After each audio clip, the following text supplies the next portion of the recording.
শরীফ ওসমান হাদির ব্যাপারে একটা ভিডিও দেখলাম। ছোট্ট একটা বাচ্চা মনে অসুস্থ হয়ে পড়ছে, ইঞ্জেকশন দেওয়ার জন্য ওরা ডাক্তারের দরবারে নিয়ে আইছে। ডাক্তার কয় তোমার ইঞ্জেকশন দেওয়া হবে। ও কয় না, আমার ইঞ্জেকশন দেওয়া যাবে না, আমি ভয় পাই, আমি ডরাই। মুরব্বীরাও তো দেখবেন, এখানে অনেক মুরব্বীও আছে ইঞ্জেকশনের বড্ড ভয় করে। ওই ইঞ্জেকশন দিলে আমার রোগ ভালো হোক বা না হোক, আমার ইঞ্জেকশন দেওয়ার দরকার নাই, আমি রোগী ফিরে মরে যাই, এরপর আমার ইঞ্জেকশন দেওয়ার জন্য নিবি না। এই একটা ভয় অন্তরের মধ্যে অনেকেরই আছে। ওই ছোট্ট বাচ্চারে কয়, ডাক্তার কয় তোমার ইঞ্জেকশন দেওয়া হবে, সে কয় না, আমি ইঞ্জেকশনের বড্ড ভয় করি। আবার ছোট বাচ্চা অটোমেটিক্যালি ভয় পাওয়ার তো স্বাভাবিক ব্যাপার। ওর বাবাও সামনে দাঁড়ানো, ওর ডাক্তারও সামনে দাঁড়ানো।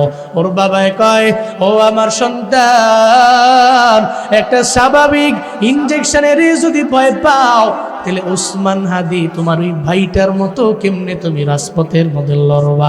এটা বলতে দেরি হয়ে গেল, সঙ্গে সঙ্গেই বলায় কয়, ও ডাক্তার আর দেরি করা যাবে না। ওসমান হাদি ভাইয়ের কথা মনে পড়ে গেল, উনি তো রক্ত বিলীন করে দিয়া গেল জমিনের মধ্যে, আমরাও কেন হাদি হতে পারবো না? এখনই আমার ইঞ্জেকশন দিয়া দেন। সঙ্গে সঙ্গে ডাক্তারও তার ইঞ্জেকশন দিয়া দিল। এরা হাদিরে মারল রে, কিন্তু লক্ষ লক্ষ মানুষের দিলে হাদিরা বসবাস করে, ঠিক কিনা? এটা তো ময়রাও লাভ। এই জন্য মুমিনের মরণে মুমিনের কোনো ভয় নাই। কয় আমি মরতে দেরি, মোলাকাত হবে কার সঙ্গে? মুমিনের মরণটা এমন হয়ে যাবে, একটা খালের মতো, একটা লেকের মতো। লেকের ওপার হলো আমার আল্লাহ, লেকের এপার হলো মুমিনটা। মরণটা হইল লেকের মতো, খালের মতো। এই খালটা পার হয়ে ওপার যাইতে দেরি, পাবে কার? মোলাকাত। ওয়াল্লাযীনা আমানু আশাদ্দু হুব্বাল লিল্লাহ, আল্লাহর প্রতি মানাই না, এদের দিল এত পরিমাণে সাহসওয়ালা দিন হয়ে গেল, কয় আল্লাহর জন্য, রসুলের জন্য, নবীর জন্য এরা জীবনেও মরণের ডরায় না। আল্লাহ কয় হযরতে আবু বকররা এত পরিমাণে দামি, হ্যাঁ এরা এমন ইমানদার, আল্লাহরে ভালোবাসতে গিয়া নিজের ইমানটারে মজবুত বানাইয়া এবার সঙ্গে সঙ্গে ওই খ্রিস্টান আলেমের কালের মধ্যে একটা থাপ্পড় লাগাই দিচ্ছে। আল্লাহরে গালি দিছ, তুই আমারে গালি দিতি, আমি মাইনা নিতাম, বাড়ি চলে যাইতাম, কিন্তু আমার আল্লাহরে গালি দিলে জীবনেও কোনোদিন আমি এটা মাইনা নিতে পারি না। আল্লাহরে গালি দিছ, এই কারণে জোরে একটা গালের মধ্যে থাপ্পড় লাগাই দিছে। হযরত আবু বকর চলে গেলেন, বললেন আল্লাহরে গালি দেওয়ার কারণে তোমার এই শাস্তি, আরো বড় শাস্তি হতে পারত, কিন্তু দিলাম না, চলে যাই। আবু বকর চলে যায়। ওদিকে খ্রিস্টান আলেম দৌড়ে গেছে নবীর দরবারে গিয়া কয়, মুহাম্মদ তোমার সঙ্গী, তোমার সাথী আবু বকর আমারে মারছে। কয় তুমি মনে হয়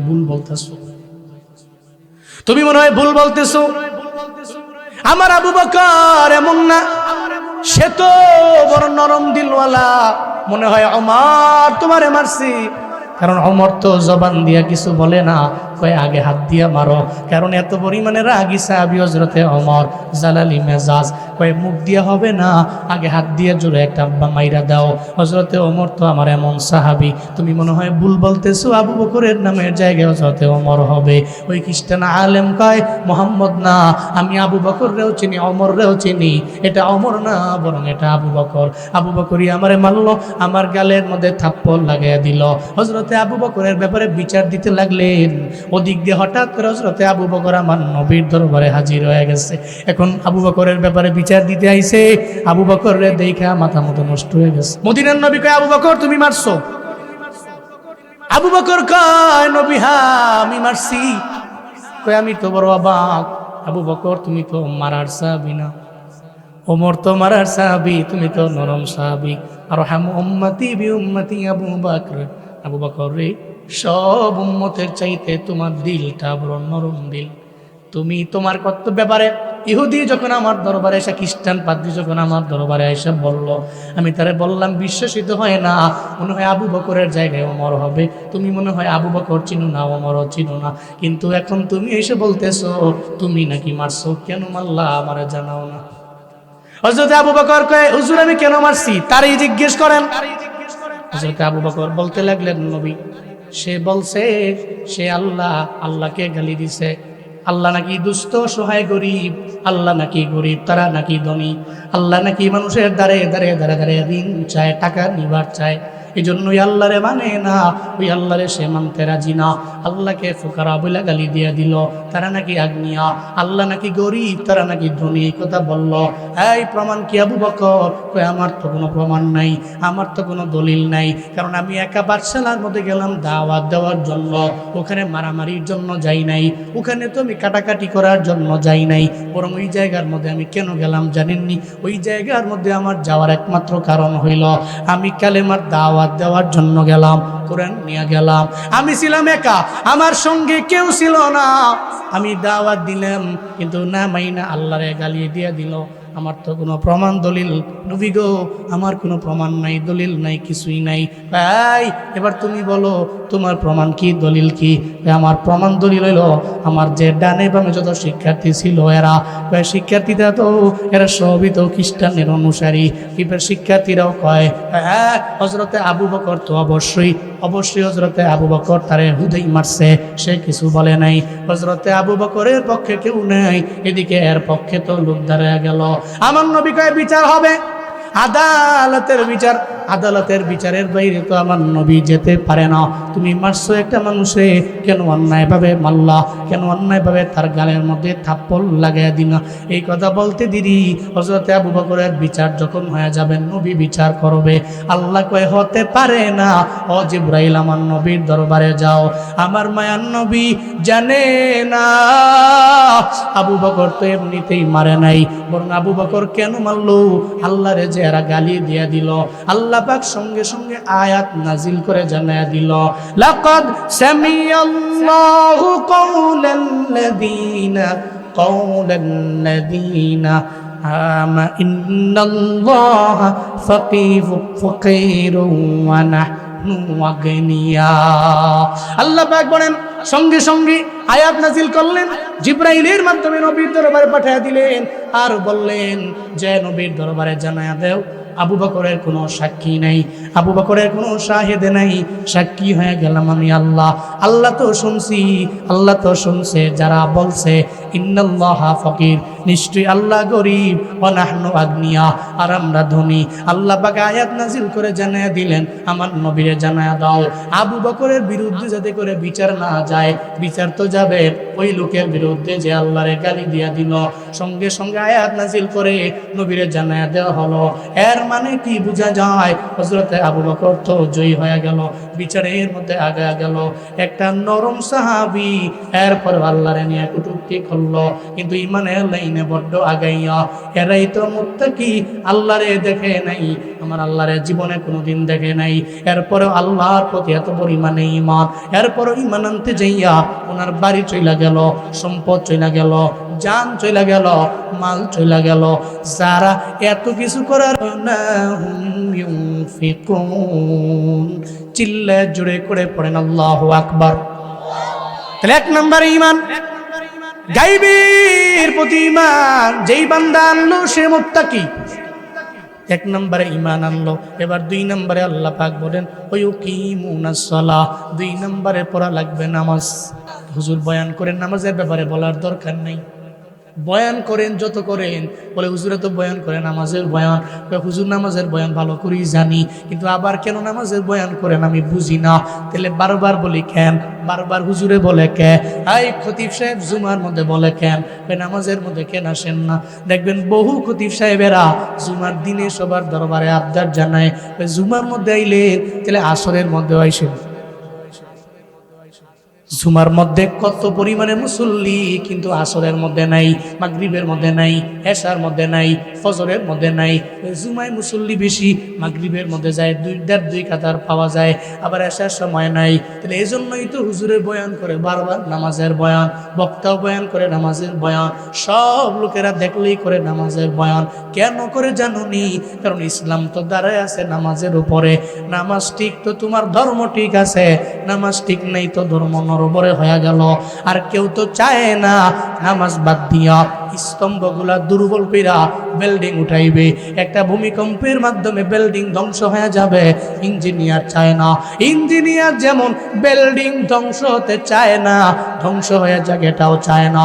ইঞ্জিনিয়ার চায় মজবুত করে উঠাও, যেমন ভাবে চায় উলামায়ে কেরাম চায় তুমি ধর্ম থেকে 500 টাকার দরবারে যাতে বিক্রি হয়ে না যাও, তুমি যাতে তোমার আকলরে বিক্রি করে না দাও, তোমার বিবেকরে বিক্রি করে না দাও। এই জন্য এদের পেছনে ইঞ্জিনিয়ার আছে, উলামায়ে কেরামেরা, বক্তারা। এই জন্যই তো বারবার করে নামাজের বয়ান। তাহলে নামাজ পড়া লাগবে কি লাগবে না? দেখবেন 500 টাকার দরবারে বিক্রি হয়ে যায়। 500 টাকার দরবারে বিক্রি হও কেন? তুমি তো এত পরিমাণে দামি, আল্লাহ তো তোমার দাম বাড়াইয়া দিল, তোমার সম্মান বাড়াইল, তোমার মর্যাদা বাড়াইল। একটা গরুর চাইতে আমাদের দাম কম না বেশি? কম। একটা ছাগলের চাইতে আমাদের দাম কম না বেশি? এমনকি একটা মুরগির চাইতে আমাদের দাম কম না বেশি? এত পরিমাণে বেশি। ওই সব কিছুর ঊর্ধ্বে হলো আশরাফুল মাখলুকাত। এর মানে আমরা আমগো দাম রবের দরবারে এত পরিমাণে বেশি। একটা গরু যদি বিক্রি করার জন্য বাজারের মধ্যে নিয়ে যায়, কয় কিরে গরু বিক্রেতা দাম কত? কয় 1 লাখ। কয় দিমু আমি 80,000। কয় মাথা খারাপ নাকি? গরুর দিকে দেওয়াস না, 80,000 টাকা দিয়ে কি গরু পাওয়া যায়? তাহলে কত দেওয়া লাগবে? দালাল টালাল দুইরা কয় 85,000 দিয়া দিও, নিয়ে যাও। কয় গরু মোটা তাজা, এই কারণে 80,000 দিলাম না, আরো 5,000 বাড়াইয়া দাও। 85,000 টাকা মোলামুলি করে গরুটা নিয়ে গেল। ওই গরুর দাম তো 85,000। এরপরে কেনার জন্য গেল ছাগল কিনতে যাইয়া, কয় কিরে ছাগলের দাম কত? কয় 15,000। কয় তেলে দিমু আমি 13,000। কয় হবে না, আমার ছাগল মোটা তাজা আছে, দেওয়া লাগবে 14,000। এরপরে দেখবেন ছাগল লইয়া যায় কিনা। এর মানে মুলামুলি কইরা ছাগল কিনতে হইল, মুলামুলি কইরা একটা গরু কিনতে হইল। কিন্তু গরুর চাইতে মানুষের দাম এত পরিমাণে বেশি। সামনে একটা নির্বাচন আইতাছে, এই গরুর চাইতে দামি মানুষ, ছাগলের চাইতে দামি মানুষ। আল্লাহর কসম করে বইলা যায়, যদি আপনি দামি হয়ে থাকেন 500 টাকার কাছে নিজেরে বিক্রি করা যাবে না। আপনি তো দামি, আল্লাহ পাক আপনারে বড় মায়া করে বানাইছেন। যদি বেচা হইবারই মন চায় তাহলে 20 লাখে বেচা হইল। কারণ একটা গরুরও তো কিনতে গেলে 1,2 লাখ টাকা লাগে। আপনি তো গরুর চাইতে দামি, আপনি বিরিয়ানির কাছে বিক্রি হন কেন? আপনি তো গরুর চাইতেও দামি, আপনি 500 টাকা 1,000 টাকার দরবারে বিক্রি হন কে? আল্লাহ তুমি সঠিক বুঝদান করো। চিল্লায়া পড়ে না আমি লাগবে কি লাগবে না? সারা দুনিয়ার যত মাহফিল আছে একটা পাল্লায় দেন, আর একটা পাল্লায় নামাজ দেন, তাও 1 ওয়াক্ত নামাজের ফরজ সালাত। মনে রাখবেন, সারা দুনিয়ার যত ওয়াজ মাহফিল মুজমা যা আছে সবকিছুর পাল্লাটা হালকা হবে, ফজরের নামাজের 2 রাকাত ফরজ সালাতের পাল্লা ভারী হয়ে যাবে। এতে কোনো সন্দেহ আছে? হ্যাঁ সন্দেহ আছে। পড়েন না তো আপনি, পড়েন না তো আপনি। এখানে বহু নৌজওয়ান যুবক আছে, কত 1.5-2 মাস 3 মাস 4 মাস হয়ে গেছে 1 ওয়াক্ত ফজরের নামাজ পড়ে নাই।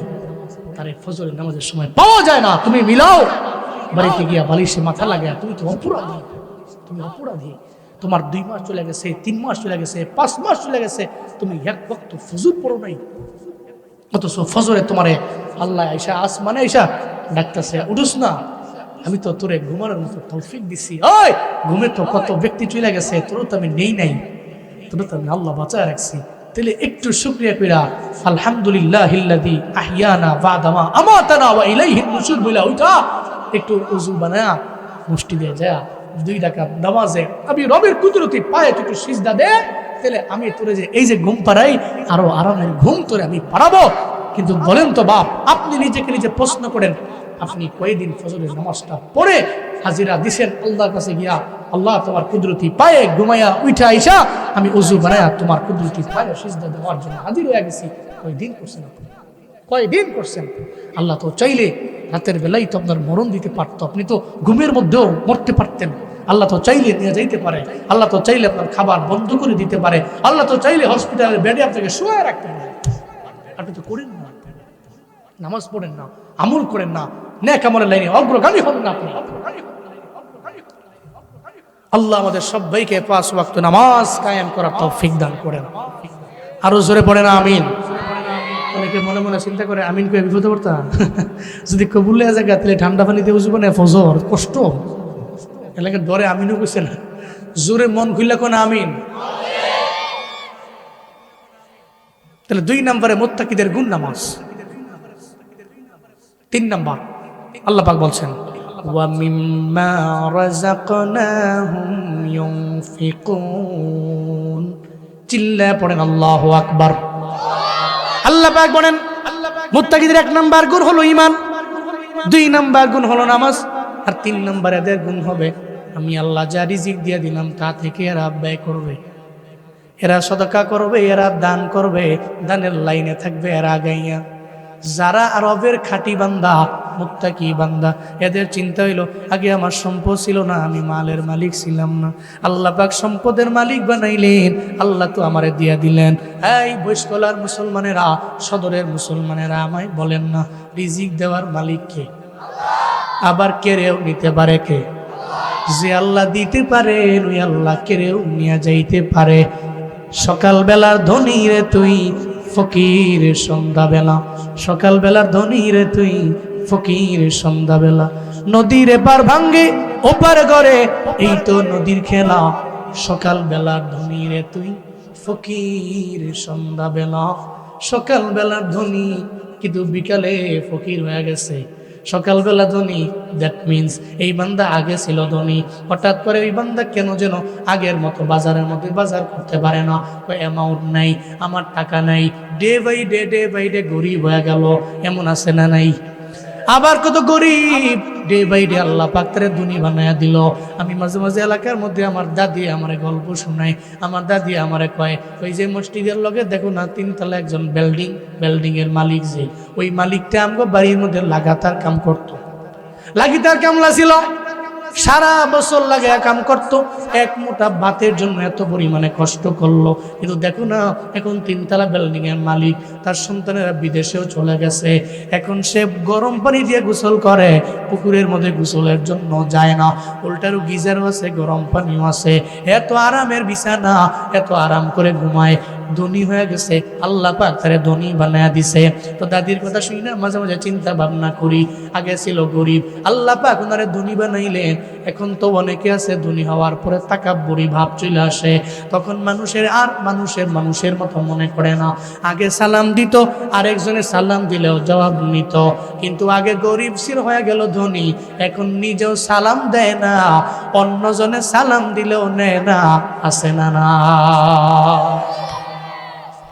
কিরে ধনী, রিজিকের মালিক তো আমার আল্লাহ, কেন তুমি রিজিক নিয়ে বড়াই করো? আজকে তোমার দরবারে আছে, কালকে তোমার হাতে নেই, কারণ দিতে পারে যে মাওলা, কেড়ে নিতে পারে আমার সে মাওলা। এই চিন্তা নিয়ে আগাও, রব আমার রিজিক দিয়া দেয়। আল্লাহ কয় যেই বান্দা চালাক বান্দা, যেই বান্দা মুত্তাকি বান্দা, আল্লাহর দেওয়া রিজিক থেকে ওই বান্দা ব্যয় করে, চিন্তা করে, টেনশন নিয়ে ঘুরে যে আল্লাহ দিছে, আল্লাহ নিয়ে যাইতে পারে, এজন্য আল্লাহর মাল আল্লাহ দিছে আমারে, আমি দিব আরেকজনরে। এজন্য জীবনও কোনোদিন ভিখারিকে ধমক দেওয়া যাবে না। বাস দিয়ে যাচ্ছেন, একটা ভিখারি আপনার বাসের মধ্যে উঠলো, আপনার কাছে দেখবেন টোকেন দিয়া চলে গেল, এরকম আছে না নাই? আজ থেকে 3-4 বছর আগে আমি বাস দিয়া যাব, আমি ঢাকায় যাব, আমার কুটুম্বপুর আমার বাড়ি, কুটুম্বপুর থেকে ভিতরে স্টেশনের মধ্যে আমি বাসে ওইটা ঢাকায় যাব। বাসের মধ্যে আমি উঠলাম, ওঠার পর ওই বাসের মধ্যে আমি বসে রইলাম, দেখি একটা ছেলে, ছোট্ট ছেলে, অল্প বয়সী ছেলে, তার হাতের মধ্যে টোকেন আছে, অনেকগুলা টোকেন, এতগুলা টোকেন নয়া যায় রে, টোকেন গুলা দিয়া যায়, টোকেন দিয়া যায়। যখন আমার কাছে একটা টোকেন দিল, আমি টোকেনের মধ্যে তাকায়া দেখলাম, টোকেনের মধ্যে লেখা আমার মাও নাই, আমার বাবাও নাই, আমি মাদ্রাসায় পড়ি, টাকার অভাবে আমি কিছু কিনতে পারি না, সামনে ঈদ আছে রে, হ্যাঁ এই বাসে যাত্রীরা চাইলে তো আমারে কিছু দিতে পারো, চাইলে তো আমারে দিতে পারো। আমি জবান দিয়া বলি না, জবান দিয়া বললে আমার শরম লাগে, আমার লজ্জা লাগে রে। বাসে যাত্রীরা তোমরা দিলে আমি আমার ঈদের জন্য একটা জামা আমি কিনতে পারবো। আমি দেখছি বাসের লোকেরা অনেকে দিছে, কেউ ধমক দিয়া তারা দিছে, তার ভিতরে রাগ আছে, কয় তুমি কি বাটপান নাকি সিটান নাকি, এটা বইলা ধমক দিয়া তারা দিছে। নামার সময় কত মানুষ দিছে, এদের জন্য রবের দরবারে দোয়া করে, আর যারা দেয় নাই এদের জন্য দোয়া করে। তবে চোখ দিয়া ঘরে ঘরে পানি পড়ে। যে ধমক দিছে আমি তার দরবারে গেছি, আমি তারে বলছি কেন আপনি ধমক দিলেন? মনে রাখবেন, যদি সে রিয়েল ভিখারি হয়, আপনার দরবারে তো হাত পাতার মতো লোক সে না। আল্লাহ তারে ভিখারি বানাইছেন, এই জন্য তো আপনার দ্বারে দ্বারে সে ঘুরতেছে। আল্লাহ চাইলে তার কাছে তার মতো আপনারেও বানিয়ে দিতে পারে। আল্লাহর তো সময় লাগে না, আল্লাহর তো দিন গোনা লাগে না, আল্লাহর তো বছর গোনা লাগে না। কেন আপনি ধমক দিয়া দিলেন? জীবনেও ধমক দিবেন না, কারণ আল্লাহ পাক জানায়া দিছে, ও আম্মাসাইলা ফালা তানহার। কোন ভিখারিকে জীবনেও ধমক দেওয়া যাবে? কোন ভিখারিকে ধমক দিও না। তুমি পারলে দাও, দিয়ে দেও, না পারলে বলো আল্লাহকে ওয়াস্তে আমারে মাফ করে দাও। তুমি ধমক দেওয়া যাবে না। সে বাটপাট আপনার জানা, আপনি বলার দরকার নাই, আপনি এড়িয়ে চলে যান। সে সিটার, আপনি বলার দরকার নাই, কিন্তু তার ব্যাপারে আপনি মানুষের দরবারে গিয়া ধমক দিয়া তারে শরম দেওয়ার কোনো দরকার নাই। বাটপার মনে হইলে নির্দিষ্ট একটা সময়ের মধ্যে আপনি ধরাইয়া দিবেন, ধরাইয়া দিতে পারেন। তবে এই বাটপার ভিখারিদের মাঝেও কিছু রিয়েল ভিখারি যদি রিয়েল হয়ে যায়, সত্যি যার কিছু নেই, সত্যি যে নিঃস্ব, সত্যি যে অসহায়, তারে যে ধমক দিলেন, ও যে রবের দরবারে আল্লাহ বইলা একটা ডাক দিল।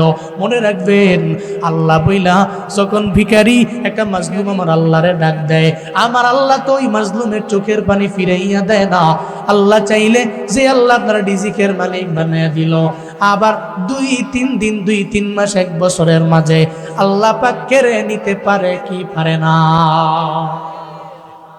আল্লাহ পাক দেওয়ার মালিক, আল্লাহ চাইলে কেড়ে নিতে পারেন। আল্লাহ আমার সব, যিনি আমার রিজিক দেন, ওই আল্লাহ চাইলে তো আমার রিজিক কেড়ে নিয়ে যাইতে পারে।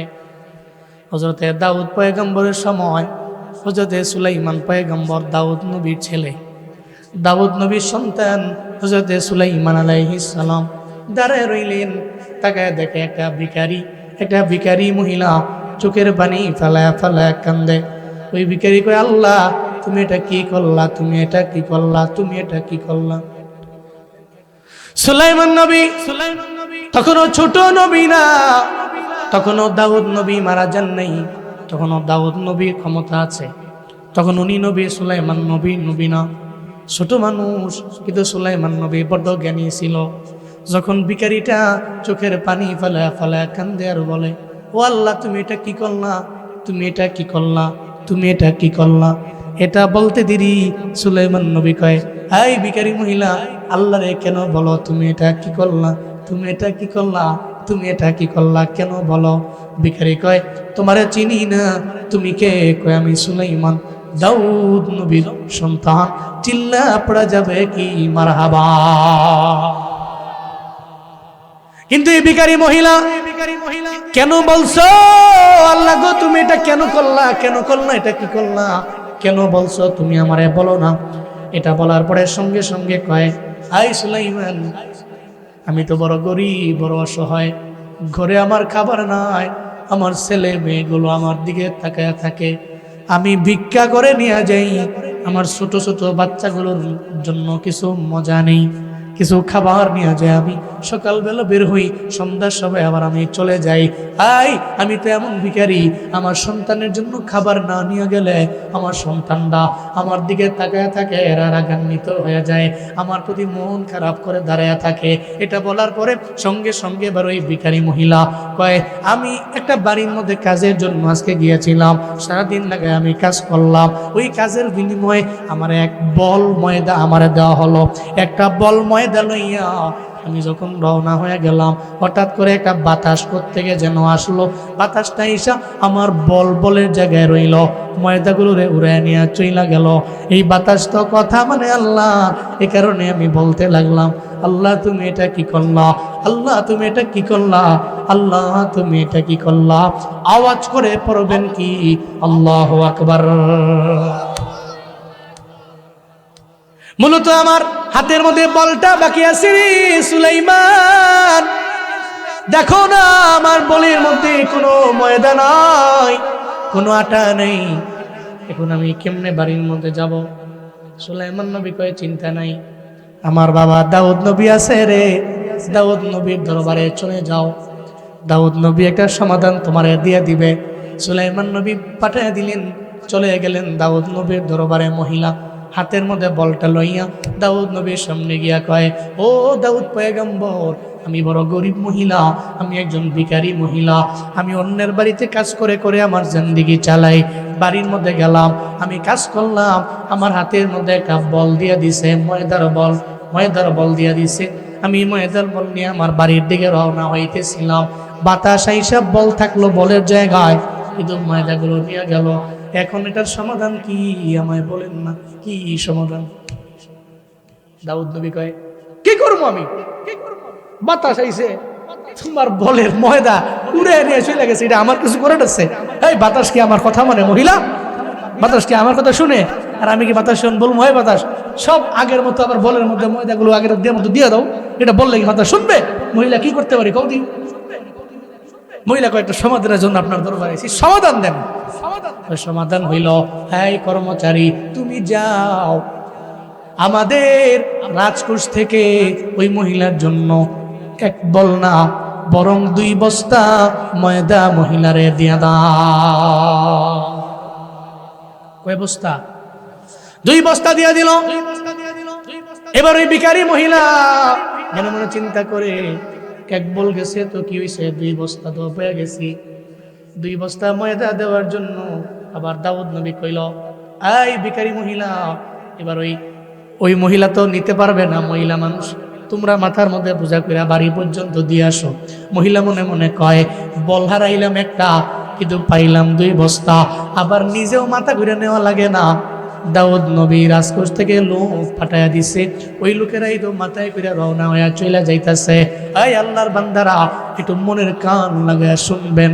যখন ওই মহিলার ওয়ালা পথিমধ্যে যাওয়ার পরে আবার সুলাইমান নবীর সাথে মোলাকাত। সুলাইমান নবী কয়, মহিলা রে, আমার বাবাই কি দিছে রে? কও না। কয়, তোমার বাবাই সমাধান দিছে, বাতাস নাকি তোমার বাবার কথা মানবে না, তোমার বাবার কথা মানবে না, এই জন্য আমারে 1 বল দেয় নাই, 1 বলের বিনিময়ে আমারে 2 বস্তা আটা ময়দা আমারে দিয়া দিছে। তুমি খুশি? কয় খুশি হইয়া এখন বাড়িতে যাইতেছি। কয় তুমি বোকা। কি কয়? তুমি বোকা। ইনসাফ হয় নাই। সুবহানাল্লাহ, জোরে পড়বেন না, ইনসাফ হয় নাই। চলো আমার সঙ্গে, আমার বাবার দরবারে নিয়ে যাব।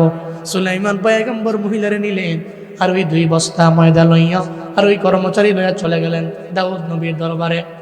বাবার দরবারে গিয়া বলেন, বাবারে, আপনি তো ইনসাফ করতে পারেন নাই, এটা তো বিচার হয় নাই, এটা তো কোনো সমাধান না।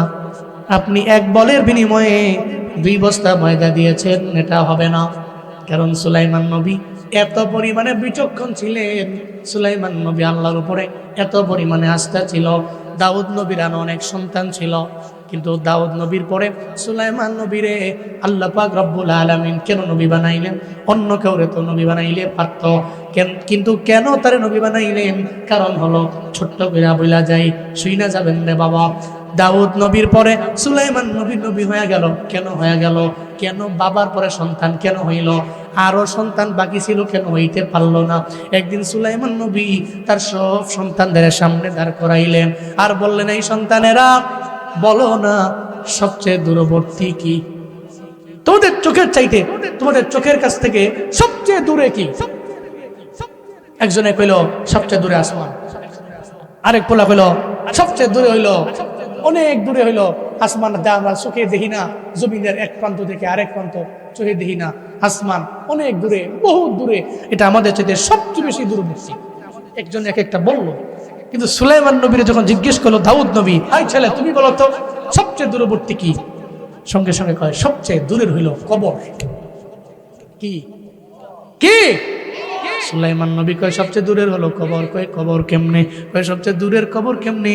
আসমানের মধ্যে তাকাইলে তো আসমান দেখা যায়, আসমান দেখা যায় রে, জমিনের এক প্রান্ত থেকে চাইলে আর এক প্রান্তে যাওয়া যাবে। এই জন্যই তো সুলাইমান নবী রে আমার আল্লাহ সারা দুজাহানের, সারা জগতের বাদশা আল্লাহ বানায় দিছে। আল্লাহ পুরা জাহানের বাদশাহ সুলাইমান নবীর আল্লাহ পাক বানায়া দিছে। এক প্রান্ত থেকে আরেক প্রান্ত তো যাওয়া যায়। সুলাইমান নবী কয় বাবা রে, কিন্তু কবরে তো যাওয়া যায় না, কবরে দেখা যায় না, কবর তো আমাদের চাইতে অনেক পরিমাণে দূরে। এই যে ময়দানে আছেন, এখানে অনেকে আছে যাদের ছেলে থাকে সৌদি আরবে, মালয়েশিয়ায়, সিঙ্গাপুরে অথবা আমেরিকায় থাকে। আপনি সঙ্গে সঙ্গে মনে পড়লে ফোন দিয়ে দিলেন, ইমোর মাধ্যমে কথা বলা যায়, হোয়াটসঅ্যাপে কথা বলা যায়, বিভিন্ন মাধ্যমে কথা বলা যায়। কিন্তু আপনার বাড়ির পাশে যে বাবার কবরটা, কয়েকদিন বাবার খবর নিতে পারলেন, কয়েকদিন মার খবর নিতে পারলেন, কয়েকদিন দাদার খবর নিতে পারলেন, কয়েকদিন দাদির খবর নিতে পারলেন? আমায় বলেন না, পারেন নাই, পারেন নাই। গেলে বোঝা গেল আমেরিকা দূরে না, আসমান দূরে না, জমিনের এক প্রান্ত থেকে আরেক প্রান্ত দূরে না, সবচেয়ে দূরবর্তী হলো বাড়ির পাশের গোরস্থান। কথা বলেন ঠিক কিনা? সবচেয়ে দূরে হলো গোরস্থান। এটা বললো কবরটা সবচেয়ে দূরে। বাপরে বাপ, আমার পোলা দাদা কঠিন জ্ঞানী। এবার কজে গুরুস্থান তো বুঝলাম, সবচেয়ে কাছের কি? তোমাদের চোখে চাইতে সবচেয়ে কাছের কি? এক পোলা একটা কইতে লাগলো, চোখে লোক তো নাক, এটা কাছ, কপাল কাছ, কান কাছ। সুলাইমান নবীর জিজ্ঞেস করে, তুমি কও দেখি সবচেয়ে কাছের কি? সুলাইমান নবী কয়, সবচেয়ে কাছে হইল আমার মরণ। আমার মরণ আসিবে কখন কেউ তো জানে না, আমার মরণ আসিবে কখন কেউ তো জানে না। আমি চলে গেলে আমায় তোমরা বইলা যাইও না, আমি মরে গেলে আমায় তোমরা ভুইলা যাইও না।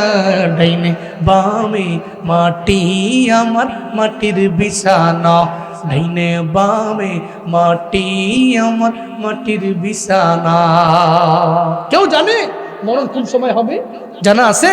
তাহলে সুলাইমান নবী কয়, তাহলে সবচেয়ে কাছের হইল মরণ, যে কোনো সময় হয়ে যাবে, সবচেয়ে কাছে।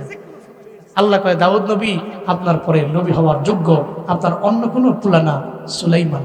সুবহানাল্লাহ জুড়ে কয় না? সুলাইমান নবী কয়, বিচার হয় নাই আব্বা, বিচার হয় নাই। কেন? ভালো করে খোঁজখবর নিয়ে দেখেন। দাউদ নবী কয়, আল্লাহ আমার ফুলাই দিয়ে কয় বিচার হয় নাই, ইনসাফ নাকি হয় নাই? আমার ফুলাই দিয়ে আমার কয়। আল্লাহরে কয়, আল্লাহ বাতাস তোমার কথা মানে, আমিও তোমার কথা মানি। আচ্ছা বাতাসে কামরা ঠিক হইল? বাতাসে কেন এই মহিলাটা নিবেডি সারাদিন কষ্ট মষ্ট কইরা বলটা কইরা ময়দাগুলো লয়ে বাঁচতেছে গা, কষ্ট কইরা সারাদিন লাগে কাম করছে, বাতাসে কামড়া হইল, ময়দাগুলো উড়ে লয়ে গেল, এটা হইল নাকি? আল্লাহ কয়, ওই দাউদ পয়গম্বর, কাহিনী তো আছে। কি কাহিনী? কয়, ওই সমুদ্রের এক প্রান্ত থেকে আরেক প্রান্তে রওনা করছে একটা জাহাজ। ওই জাহাজ দিয়ে যাওয়ার পথে, পথিমধ্যে যাওয়ার পরে সমুদ্রের মাঝে ওই জাহাজের নিচে একটা ছিদ্র হয়ে গেছে, ছিদ্র পানি উঠতেছে। এই জাহাজটা ডুবে যাবে, ডুবে যাবে ভাব। জাহাজের ওই লোকেরা নিয়ত করছে, আল্লাহর কাছে বলছে, আল্লাহ গো এই জাহাজটা ডুবাইও না, যদি তুমি না ডুবাও, যদি তুমি না ডুবাও, এই জাহাজের মধ্যে জামাল আছে, জামাল আছে, সব তোমার রাস্তায় দান করে দিব। চিল্লা পড়া যাবে কি সুবহানাল্লাহ। আল্লাহ জাহাজ ডুবাইও না, ডুবাইও না। এই জাহাজটা ডুবাইয়া দিলে, জাহাজটা ডুবাইয়া দিলে, তাহলে তো আল্লাহ গো জাহাজটা ডুবাইয়া দিলে আমরা সবাই তো না খায়া মরে যাব, এমন অবস্থা হবে। আল্লাহ গো তাহলে তোমার রাস্তায় দান করে দিলে, সদকা তো তারা দুন বালা, সদকা তো বালা মুসিবত দূর করে দেয়। আল্লাহ গো আমরা সব দান করে দিব। আল্লাহর কাছে এদের ইখলাস ওয়ালা মনটা বড্ড পছন্দ হয়ে গেল। আল্লাহ পাক কয়, এই বাতাস, ওই মহিলাও বল নিয়ে হাঁটতেছিল সমুদ্রের পাড়ে দিয়া। আল্লাহ কয়, বাতাস, মহিলার হাতের মধ্যে বল আছে, আর ওই মহিলার হাতের বলের মধ্যে আছে ময়দা, মহিলার হাতের বলের মধ্যে আছে আটা। এই বাতাস, বাতাস বইয়া ওই মহিলার বল থেকে ময়দাগুলো নিয়ে যাও, আটাগুলো নিয়ে যাও, এগুলো নিয়া ওই আটা ময়দাগুলো দিয়া যেই জায়গায় ছিদ্র আছে ওই ছিদ্রটারে মাইরা দাও। বাতাস কথা মানে কা। আল্লাহ পাক আদেশ দিয়ে দিলেন, বাতাসও মানলো। আল্লাহ কয়, নবী দাউদ নবী, এই জন্যই তো আমি বলার কারণে বাতাসটা ওই মহিলার বল থেকে সবগুলো আটা ময়দা নিয়ে গেছে, নিয়ে ওই জাহাজটারে বাঁচায় দিছে। তারাও তো নিয়ত করছে যদি জাহাজটা না ডুবে তাহলে সব তারা আল্লাহ রাস্তায় দান করে দিয়ে দিবে, সব তারা ফি সাবিলিল্লাহ দিয়ে দিবে। এবার নবী সুলাইমান আলাইহিস সালাম সঙ্গে দাঁড়ানো, এদিকে বাবাই কয় এই বুঝি কাহিনী। সুলাইমান নবী কয় বাবা রে, আমি যে বলছি ইনসাফ হয় নাই, আসলেই তো ইনসাফ হয় নাই। সমুদ্রের কিনারে যা দেখেন এরা তো জাহাজ নিয়ে হাজির হয়ে গেছে। এই মহিলার জন্য শুধুমাত্র 2 বস্তা ময়দা দিলে তাহলে পরিপূর্ণ হবে না, 2 বস্তা ময়দা দিয়া পরিপূর্ণ হবে না।